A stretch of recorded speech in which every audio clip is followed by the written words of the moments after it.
How you doing, Joe? What's up, Britt? How are you, man? I am good. As a kid, I even knew of the double zeros in the Aquarian Weekly. I would read about the double O zeros. Wasn't that the original name? Yeah, double O zeros. That was back in Jersey. That's right, the Aquarian Weekly. We Yeah. started the band in 1982. Wow. Uh, Sammy Sirius and my brother Jimmy, and then eventually we got Mace on the bass. And Man. yeah, Man. we did a couple things back in Jersey before we ever came out to LA, and we did a single, actually 2 songs on a small label there, and then we followed that up with an EP, Okay.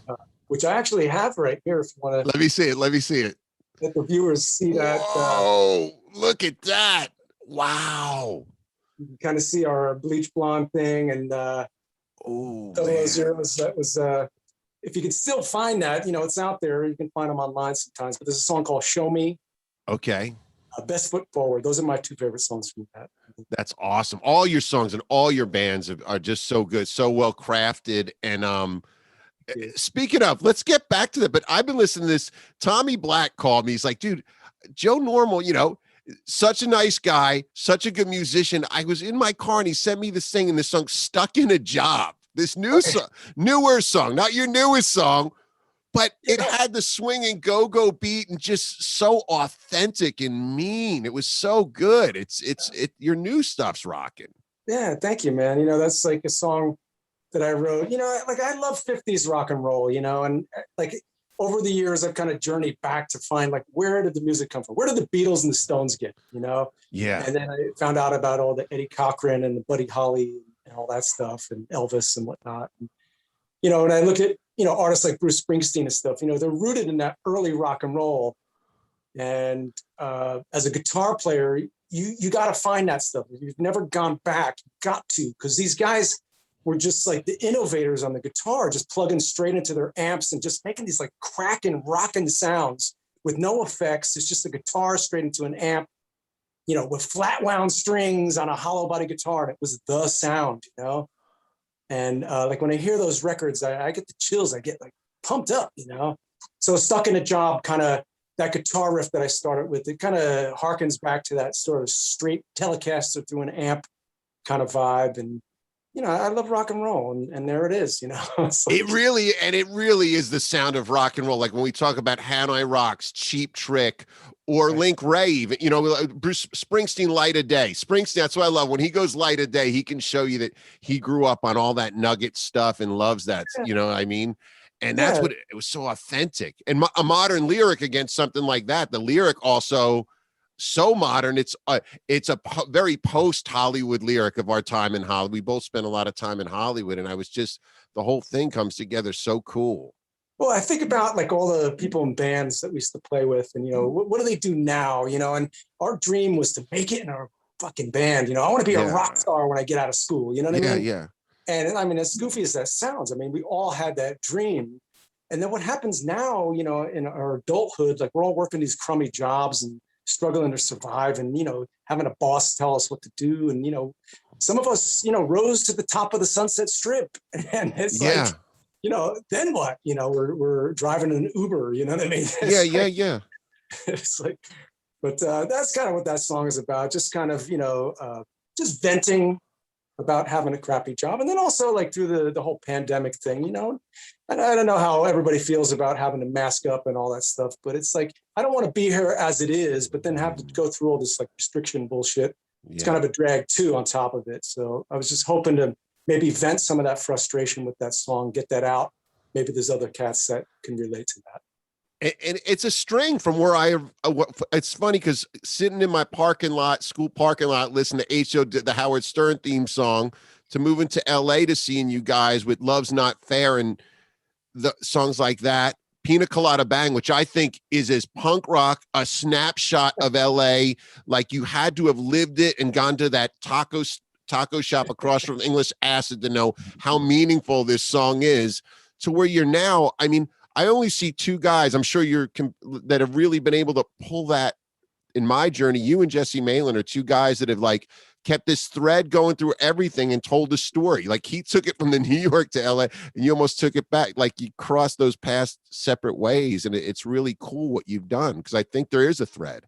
That's cool. I'm a fan of Jesse's. Got to play with him a couple times. Last January, we played the Light of Day Festival. You mentioned that before, because I also play guitar in Dramarama from time to time. And we were on that show. And, I got to hang out there and met Jesse Malin, chatted for a little bit. Springsteen came out on stage, and, we all got to sing with him at the end. Happy Birthday and stuff. Yeah, it was pretty wild. It was kind of one of those moments. The funny thing is, about 4 years before that, I was ready to quit doing music. I was in that position again where I was so down on the industry. I'm like, all right, Springsteen was coming to town. He was doing 3 nights down at the LA, the Sports Center downtown. And I got 1 ticket for that show, and I wanted to sit behind the band so I could see that crowd one last time. Yeah. When I've sat behind Springsteen for the behind this. It's a good seat, man. It's great, And Max Weinberg, 3 hours on the drums without a drink of water. You know what I mean? Yeah. Freaking incredible. But I had gone to that show, and I knew that I was going to see what I needed to see, whether I was going to quit doing music or keep going. And before they even came out on stage, I was like, yeah, I can't quit. I got to keep going. Yeah. But then 4 years later, to be at this gig at Light of Day, and then Springsteen's there, and get to see him backstage, and rub elbows with him in the hallway backstage and stuff. It was kind of like a full circle for me. And it's like, yeah, I got to keep doing this. Got to keep going no matter what. I'm a lifer. Oh yeah, I love that. Lifers, that's what it's about. There's nothing like it. It will make your life and ruin your life. Music, it really will. And you look great. You're making great music. So I think it's what you define making it as that changes as you get older. What is truly making it? You know what I mean? Yeah. And I think when it comes to the music, it's like you got to tell your story, and you got to be honest with what you're singing about. And it's good to have energy and great riffs and things, but when it comes down to the words, it's like people want to relate to what you're singing about. And I think if you're just really honest and you kind of take almost that sort of telling your own story approach and talking about the things that are happening in your life, people are going to connect with that. And that's where we're at now, at this stage of the journey. This one's strip days, like you said, pina colada bang, and a lot of fun and just party kind of excitement and stuff. But, there's a point where, real life things start to happen, and you got to address those things. And as an artist, you put that in your music. And I think what you nailed, by the way, did you see Springsteen at the closing of that boxing arena? Because I went to one of those shows. It was like the LA, the end of it was the last few nights in arena. It was the last time I saw him in LA. I went to the first night. The second night was St. Patty's, and then there was the 2 nights after that. It was every other night. So I was at the first show. Yeah.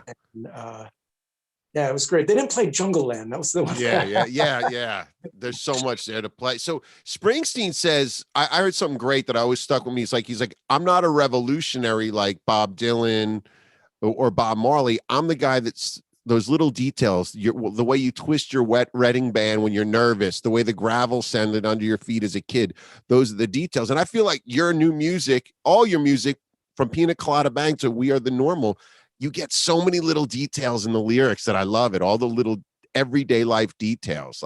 That's what's magical about what you do. Yeah, that's cool. Thank you. Before I was a songwriter, when I was a teenager, I wanted to be a writer. I wanted to be a poet and to use words to write and express and to conjure thoughts and ideas and things. And, guitar was my instrument. For a long time, I couldn't figure out, how do I marry writing the lyrics with the songs? I get the melodies, but how do I get the words across in a way? And I realized there's the writing shit that you do, that's just words on paper. But then there's what you sing in the song are 2 totally different worlds. And so it cracks me up when somebody hands you a lyric sheet and says, oh, can you write a song to this? I can't do that. Right. Yeah. It's it has to happen at the same time, because it's the emotion and the energy of the music is what's driving how you're going to sing what you sing, Yeah. And I think that's it. It's you get the first few lines and you get the idea of what you're trying to sing. Sometimes I don't even know what I'm trying to say, as the song is coming out. And then it's like, oh, now I understand what it is I need to get off my chest. And then I kind of just use the imagery to sort of like I'm taking a journey through the song with the listener, you know, and showing them what I see. That's kind of what I try to do. Yeah. And I think the essence, that totally makes sense. Where we grew up, the essence, I always call it the Jersey campfire song. We weren't raised to write songs like Aerosmith around, or Guns on riffs like da da da da da da da da. We were raised, maybe it was that Springsteen in the Water, whether you're the Zeros, Springsteen, or Degeneration, it seems like it all has this folk underlying thing where it all started with some chords, not a bunch of guys jamming in a room like Soundgarden or Guns. That's because we write on an acoustic guitar. You know, it's like there's no electric guitar here when I'm writing that song. You know, it's like it's all acoustic guitar. You know, one guy, one instrument, one voice, and you know, one idea. And you know, you're saying campfire. You know, you got to be able to perform the song with just the guitar. And you know, if it starts to become too much. Too many parts, you know, oh, now we need to go over here into this riff. Oh, now we need to, it's like, that's stuff that happens like in the band setting, you know, with the electric guitars and the drums and everything. Yeah. But when the song is forming, it's just, you know, like you said, you know, it's campfire style guitar and voice. That's it. Yeah. And then the magic of the band, which was And it's, I mean, the Zeros, you guys always had such strong songs. I mean, such a strong look, such strong songs. What was the writing process for the Zeros like? You know, Sammy, like when we met Sammy, he was 5 years older than us, you know, so he had already had all this experience. And when me and my brother came in, we were just teenagers. You know, Jimmy was 16. I think I was 17 or 18. And Sam knew how to write songs. He could write a song, you know, and, you know, being in a band with him, we started to learn how to do it too. And he was prolific. That's the thing I'll say about Sam. He was always writing, and we rehearsed all the time. And there was always some new song to learn. And, you know, when you're in that kind of environment, you start to all sort of take on that work ethic. So in the very beginning, we were all contributing song ideas and parts, even, you know, at our beginning stages. And then as things progressed, you know, by the time we got out to LA, it was like 86. And then like around 87, 88, I started writing my own songs, but I realized that they weren't going to be Zero songs, you know, and I'd even presented a few things. I have a song, Don't Hurt Me, which was one of my singles that I did a couple of years ago. Bringing Me Down, released recently. These are songs that I wrote when I was in the Zeros that I just couldn't imagine Sammy singing them, and they were so personal. You didn't want somebody else to sing it, you know, you wanted to sing it yourself. But in that sense, like a band like Queen, each guy in the band was writing songs, you know. Right. That's what the Zeros eventually became. And I think through, you know, what Sam's gift was that he could write and sing his own songs. But I think when it came to like kind of playing other people's stuff, he preferred more to do co-writes, you know. Right. I get what you're saying. Yeah. We have like about 16 to 20 songs that we co-wrote, and a few other ones that never got released, never got recorded. There's like a rehearsal tape of it. But, you know, Sammy kind of controls all of the back catalog of the Zeros and all that stuff. And I don't really have access to those things. And maybe someday he'll want to put some of that out. We've tried to encourage him to do it. Yeah. And it'd be great to see like a box set or a package with like an old photo of the band, you know, something that looks kind of the time with all of that unreleased stuff. As a fan, I would love to see something like that of one of my favorite bands, you know. Oh, yeah. And I'm sure there's people out there, you know. Danny and I, we continue to do other things outside the Zeros. Years later, we started the Cold Blue Rebels, which was like a psychobilly, rockabilly thing that we did. And we did tours, about 6-7 years ago. We were doing a lot of touring. We were out Wednesday 13 and a few other bands. We'd go to these places out in the middle of the country, and these kids would show up with a bunch of Zero shit for us to sign. And I'm not talking about kids our age. I'm talking about the next generation. These are kids 18, 19, 20, you know, just getting into the 21 and older shows, having us sign all their Zero shit. We're like, how do you know about this? Oh, man, I'm such a fan of your band. That was kind of cool to see that, you know. Maybe I veered off a little bit from what you're saying. No, there's a 13-year-old kid, Chris, in our thread that's a huge Zeros fan.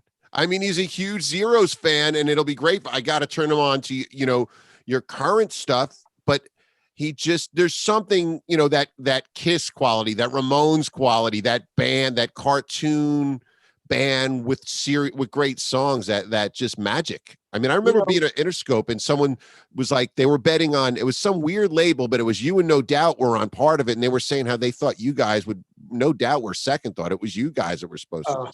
That's cool. You mentioned like Kiss and stuff. For us, it's like you had to be perfect. You had to be the best. And it was like our role models were Beatles, The Who, even Kiss, because Kiss was local to us. That was the first concert I went to, was Kiss at the Garden. And like the idea where you had four, Gene Simmons even says that we had the four legs of the table. And I totally get that. It's like each guy had to be strong on his own. Each guy had to have a personality. Like Queen, you knew everybody's name in the band, Yeah. It took you a while to learn all the guys in the Stones, but you knew everybody in the Beatles, you knew everybody in the Who, you knew everybody in Kiss. And that's kind of what we wanted to do, is be one of those bands where, like Motley Crue, where each guy was just as important to the whole picture. And, you get that. It's really rare that you get that. Yeah. And, I've had it twice in my life. I had it again with the Cold Blue Rebels, Yeah. And that was with Mickey from Jet Boy and Danny and I from the Zeros, and we had Spaz Drastics from Glamour Punks, which was another band out on the Sunset Strip. They were kind of like, as the Zeros kind of reaching our top of the strip scene, Glamour Punks were right there behind us. And I think as we started going out on tour, they kind of took over that thing. Everything like kind of escalated to like where the grunge thing kind of took over and sort of just killed everything. But well, we all looked up to. I was in Blackboard Jungle and right alongside the Glamour Punks, and we all looked up to you guys like gods. We learned everything from what you were doing. I used to remember Danny had his big gulp on his amp every night. On top of all this cool, this guy's got a big gulp up on his bass amp every night. It's amazing. It was just so many little details. That was Danny, I swear. Like we'd go out like on the way to rehearsal. Hey, we got to stop at 7-Eleven. I got to get my big gulp. But it almost feeds into the Pina Colada Bang story. There's something about like I talk about those threads. You know what I mean? Yeah. I mean, that was really us up there.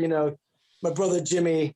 Now, his name was Mr. Insane, so a lot of people didn't know that we were brothers. But, growing up in New Jersey, we looked up to Van Halen, which was a California band. And, the idea was guitar and drums, the brothers, they were kind of a big sort of inspiration to us. I mean, I got into the music, not like people did out here where they really tried to copy that stuff. I could never play like that. I was more of a Mick Ronson guitar player or George Harrison, but I love the fact that they were brothers, and that really pushed us along. Yeah, we're going to do this too, Jim. Come on, Yeah. And later on in the 90s, Oasis came out, and they had brothers. And that was more the sound that I liked, was that sort of British pop rock kind of thing.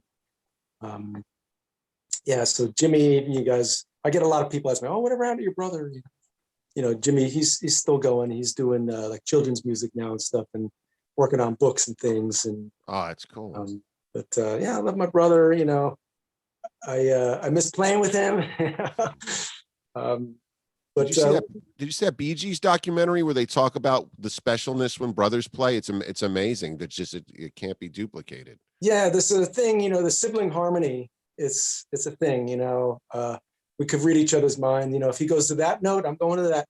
And and you mix that with Sammy. Sammy had kind of like a lower to mid sort of level.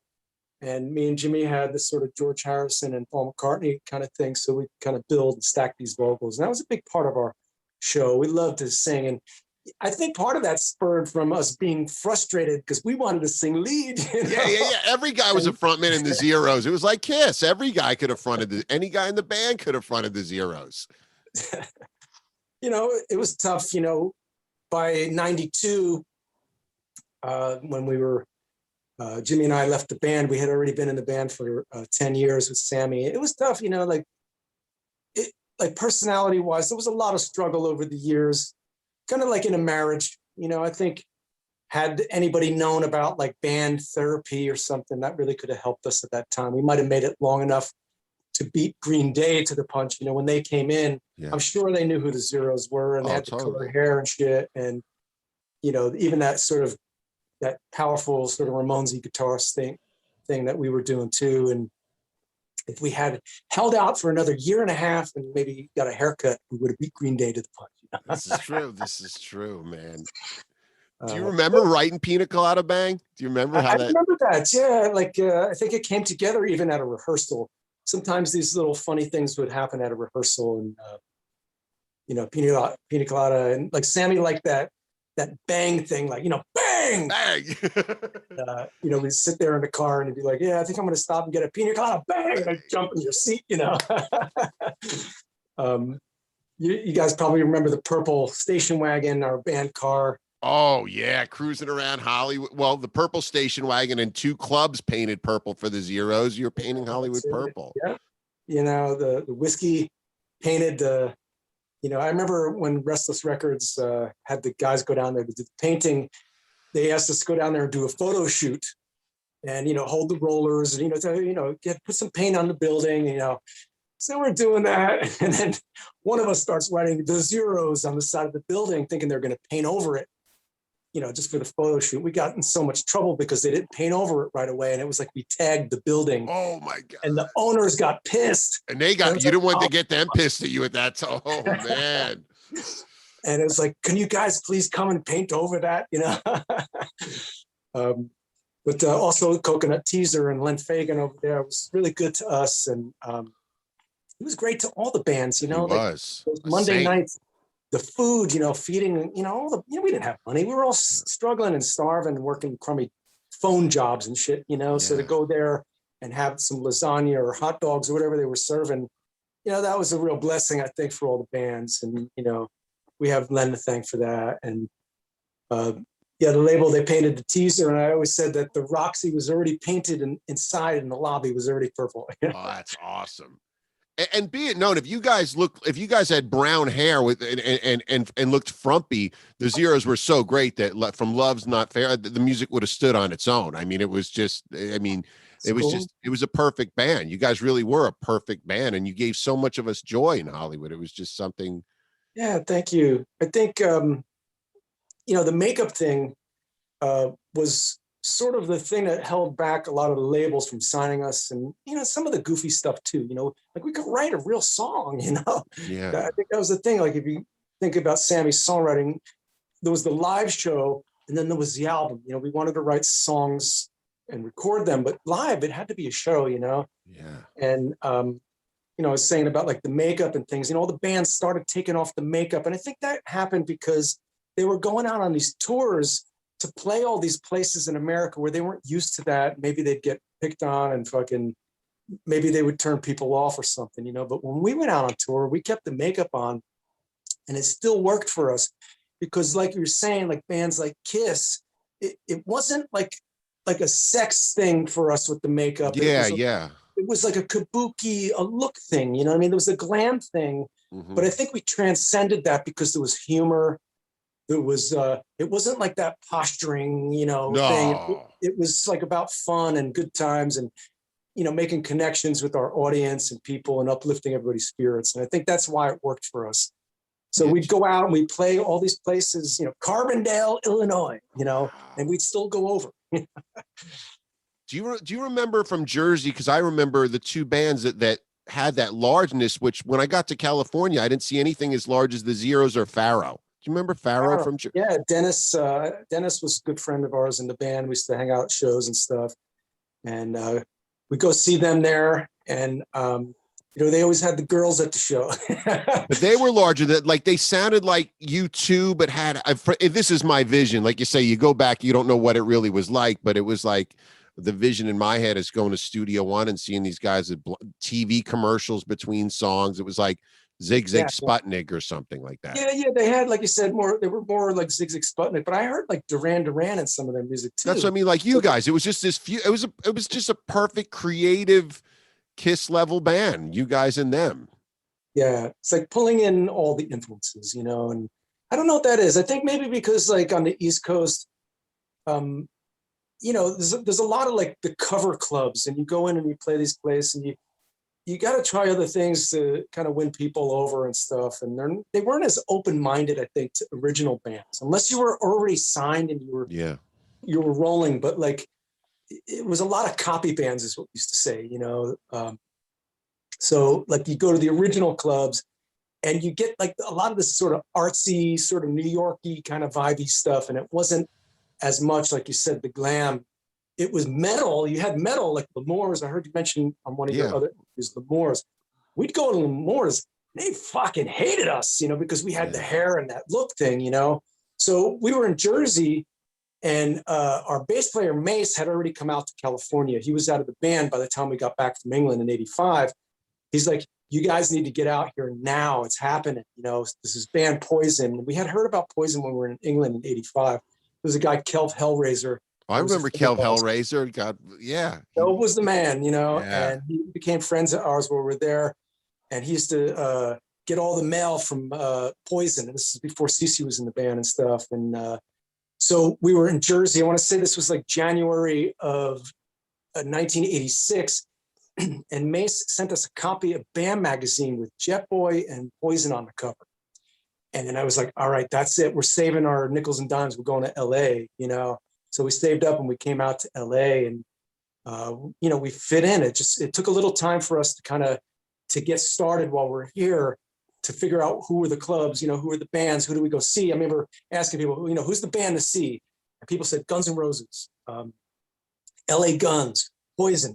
We knew that already because we were back east, and Poison and Jet Boy we had already heard of. I remember seeing Guns N' Roses at the Scream downtown, the one that was on Grant and 8th, like the beat up Scream with the wooden stage that would rock when you were jumping up and down on it. And I thought they were terrible. They were drunk and they were falling over themselves. I didn't get it, And then by the time the Appetite album came out, they played Mr. Brownstone on KNAC. And I was like, no, this ain't the same band. This is fucking great, But when I heard the recordings, I was like, now I get it, Yeah. But I remember going to a show at the Palace with Poison and thinking they knew how to do the show thing. And we related more to that. And I think maybe that's why, like, even CC became friends with the band, and he joined us on stage on a few songs at our whiskey shows. And he'd come out and play guitar. And who else did we play with? LA Guns was probably the first band to kind of help us out and take us under their wings. This was when Paul was still singing, and they had Robert Stoddard on guitar. They got us started, and through them, they helped us get established in clubs. And we used to play sort of the artsy clubs like Power Tools, and where else did we used to play? Like Osco's Cave and Peanuts. What was it called? English Acid. Yeah. And then we could cross over. We could go down the Strip, and we could play at the Whiskey and the Roxy. And we might have even played at Gazzari's once or twice. That wasn't really our scene. That was more that metal thing, that Van Halen thing. I don't think that was our scene, Even Warrant, I think they leaned more into that. We became friends with those guys and even played shows with them together at the country club. But I think we had more of the punk thing, like Jet Boy. You could tell they were rooted more in punk. Yeah. And even LA Guns, it was more of that sort of edge to it. And I think that's why we gravitated more to that part of the scene. That makes sense. And you guys were always nice. That's what was cool. Even though you were part of that other scene, you were never mean to anybody. You're always nice guys. Whenever I would see you out, Yeah, I think, that's really who we are. And I think, that mean thing, that doesn't really get you anywhere anyway. Just you create enemies, and, it's like we're all lucky enough to be doing the same job. So why not like kind of help to lift each other up? Why be competitive? There's healthy competition where, oh, fuck, we got to get out there. We got to make up 100 flyers and get out there. And fuck that. We're going to do 1,000 flyers. Like that kind of thing. I think the bands pushed each other to always try to one up each other. But I think it was a healthy sort of way of a rivalry, a healthy rivalry. So it was nicer there. I grew up, as a kid in Jersey, like a guy, I'm sure Bobby Ebbs, Genocide. You don't want to be a glam rocker around a guy like that. I picked my glam team. I can't go over by those, like the Old Bridge Metal Militia. They'll beat me up for my rat shirt. I had to pick my lane, where the lanes were more spread out when I got to LA. Yeah. Yeah. Back there, I remember clubs like Aldo's, the Loop Lounge, the Limelight, New York, the Roxy, the Ritz. I mean, in New York, I remember seeing Hanoi Rocks there, and we didn't know who they were. We just went to the Ritz that night in New York City, and it just happened to be like, oh, fucking Joey Ramone came up and said hi to me, and he might have thought I was Steve Stevens or something because I used to have the black hair and the paisley jackets and shit. And oh, hey, and he came out. He's like the first rock star I met. That's awesome. At this Hanoi show, and he was with Richie Stotts, and that New York scene. It was like, I felt like we connected to that, you know, and Hanoi, they were kind of glam and stuff. And, you know, that was like, we were hearing about Motley Crue, and England, there was a band called Wrathchild. And when I saw them in their picture, I was like, fuck, this is it. You know, they all had the blonde hair. And, you know, we kind of did that too with the blonde hair, but I don't think we were trying to copy Wrathchild. I just think it was like Sammy already had blonde hair, and then Mace wanted to do it. And then Jimmy was like, fuck it, let's all do it, you know? Yeah. And then we all became blonde, like I was showing you on that record sleeve there, this thing, you know? I think there's an incubation in Jersey. They said Springsteen couldn't have happened in New York City. He had to happen on the edge of New York City, because where we grew up in Jersey was close enough to New York to have some influence and have some cool, but it wasn't in it. If he would have happened there, you become Lou Reed. If Springsteen, if he's born in New York, on the edge, he becomes Bruce Springsteen. Right. So there was this sort of thing. New York had this sort of artsy kind of thing to it. But Springsteen was more of the South Jersey, which there's more of like that Americana rock and roll thing. We're from that. I'm from Elizabeth, New Jersey, which is Newark. You know, it's a Bayway refinery. This is a factory, blue collar town. You know, my dad worked in a factory, so you had a heavier sound. You had Dramarama. We had the Smithereens. We had the British rock influence where we grew up. You know, it was the Who. You know, that sort of balls out fucking rock thing. But I remember seeing the Who at Shea Stadium, and it was like, that's another band. You knew all four guys in the band, and that's what we wanted to be. And you hear the David Bowie influence when you listen to, say, Dramarama and Smithereens. You could hear the Who influence, the Beatles and the Zeros. We started out with that. We had that sort of Beatles, Who, Queen kind of vibe with a little bit of Sex Pistols thrown in there. Maybe Ramones, but you know. The Ramones was like a band. I remember seeing them in the Hit Parader magazine. I hadn't heard a note yet, and I just knew this was my band. You know, this is it. I ran out and I bought a Ramones T-shirt, not even hearing them yet. That's awesome. But yeah, I mean, they were like a New York band, but they had a British Beatles rock thing. I don't know how you would describe it, but then they were influenced also by, like, you know, surf music too. And like the Zeros, I always feel like getting hot dogs too. There was like, these guys seem like they're going to get hot dogs in big gulps. That is a part of the influence. You know what I mean? It you know, they didn't seem like they're going to beat you up with a skateboard. They seem like they wanted to, you know, you get a hot dog with them at 7-Eleven. We used to go to Pink's. And I swear we're going to open up our own hot dog store across the street called Purple's. Oh my God, that's amazing. But all these bands you talk about that influence the Zeros, it's funny because you still hear them in your new music and the new stuff you're making, those guitar tones. It's so funny because we could apply them to both bands, even though they're so different but yet so similar. Yeah, I think what that is that there's two kinds of people I see. There's an artist and then there's a fan. Right. You know, I grew up liking these bands, but I wasn't one of those guys that had to have the autographs. I had to go to the shows. I had to buy the memorabilia. I wasn't like a fan of the music. I loved the music and I wanted to play the music. So I learned how to write the music. So even to this day, there's not a lot of, I don't listen to a lot of shit. I don't like go to concerts, you know, I'm not a fan, you know what I mean? Right. So like those influences are still my influences. Yeah. You know, what do I listen to? I listened to Mott the Hoople. That was the last thing I put on this week, you know? Yeah. And it's hard for me to like new bands because I tend to see like the shortfall, you know, like we've done this so long. It's like, you know, I go see a new band and what do? They start with the slowest, draggiest song. We're from the school where you got to have the most powerful fucking entrance song first, you know?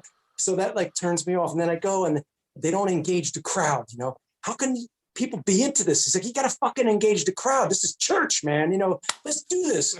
Fucking D. Snyder. Love it. Yeah. And like, that's the school that we come from. And I don't see a lot of that. So I tend not to really pay attention to much, you know? And, you know, there's a few new bands. I like the records, but I'm not crazy about the band and I couldn't tell you the names of the people, you know? Yeah. But I think that's why you still hear those influences, you know? When I started doing the Dramarama shows, helping them out with that, like that was a good fit because we had the same influences. I mean, even the Zeros, I mean, we were friends with those guys back in the 80s, and we did shows with them, and they did their Haven't Got a Clue video, and the Zeros are in the video. They invited us out. That's right. That's right. Yeah. And so that was kind of like a really funny way that came about, because when I started the new band, Joe Normal and the Anytown'rs, that's like Anytown USA, the Anytown'rs. It was me and Tony Babylon. I don't know if you remember a band called Radio Babylon. The drummer of Blackboard Jungle was the drummer of Radio Babylon with Tony. Yeah, that's the from connection. Monrovia. That's the connection. So Tony and I've always wanted to play with him ever since like we played back at the country club days, and we linked up this time. It's just like timing is everything. I was like, all right, well, who are we going to get as a drummer? And he was like, well, let me call my friend Tony Snow. And Tony Snow was in a band called Rosie Lane that we used to play with. And that made sense too. And then when we get in the band with Tony and we're rehearsing and stuff, I find out that he plays with Dramarama. And the funny thing, is about a year and a half before that, I remember reaching out to John Eastdale of Dramarama saying, hey, if you ever need another guitar player, I was looking for some other work too, some gigs. And then Tony ends up in the band. And next thing I know, Dramarama needs a guitar player, and it just all kind of came together. And it's just like one of those funny things. The Zeros, Dramarama, Dramarama, and those influences. So when I was learning the songs, it was like, I know this. I know how to play this already, because it was kind of songs that I would write or play and familiar with. And the solos, I could just play what comes naturally to me, because we're all kind of schooled with the same musical language. Oh, it's perfect. They have such perfect songs, that band. What I mean? It's just that quality. It makes sense. Dramarama should be a household band. They should be like one of those bands that everybody knows. They're like the real thing. They write songs. John is a prolific guy, and everybody contributes, and the musicianship is great. They have this powerful rock and roll sound. It's just rock. It's not like, I think metal guys can like it, because they do. They do. Everybody loves anything. Everybody wants to cover. Buck Cherry covered anything. Everybody. And that's like a punk sort of anthem. It's just freaking 4 chords, man. It's 4 chords, and it's like, it's just rock, man. It's just that lyric. If it does, one of the best lyrics ever written. I don't know if Springsteen's written anything with that type of intensity. I mean, that desperation, it's just that desperation, and that just that, like, come on, and like we play these like 80s festivals, and with bands like Flock of Seagulls and Wang Chung and like, Missing Persons, and like a lot of this great music that we all listen to and remember from those times. And Dramarama, people acknowledge the band when we come out. Maybe we play 3 or 5 songs, because it's like a lot of bands on the bill. But when we get to anything, it's like it occurs to people, this is that band. Yeah. And then fucking, 12,000 people jump to their feet, and you get this whoosh on the stage, because now everybody recognizes who you are. Yeah. And then you go out at the end and you're signing autographs, and everybody's lining up, because now it's like, where were you guys? And it's like I was saying, they should be a household name. Totally. And it's like they just put out a new record at the beginning of last year. And with the things, the way they turned out this past year, it's kind of been a downturn for everybody. But I'm hopeful that Dramarama is going to pick it up as things open up again. This big show, there's a festival out in May on Catalina Island. And we'll see what happens in the next year. It'll be cool. Totally. Well, what's up with Joe Normal and the Anytowns? What do we got coming up? What's going on, man?